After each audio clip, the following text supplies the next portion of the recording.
روزمرہ استعمال کے اہم فقرات اردو اور انگلش ویڈیو پارٹ 1 اردو کے فقرات انگلش سنٹینسز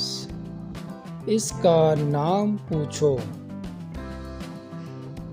آسک ہز ہر نیم ہز لڑکے کے لیے ہر لڑکی کے لیے استعمال کیا جاتا ہے اسے مت توڑو اور انگلش میں اسے کیا کہیں گے ڈونٹ بریک اٹ فوراً جاؤ اردو میں فوراً جاؤ انگلش میں گو ایٹ وانس اچھی طرح صاف کرو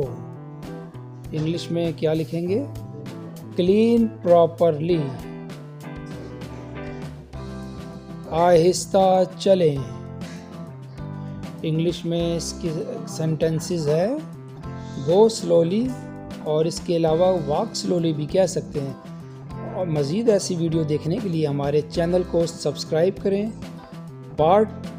2 بہت جلد آئے گا اپنا بہت خیال رکھیں اللہ حافظ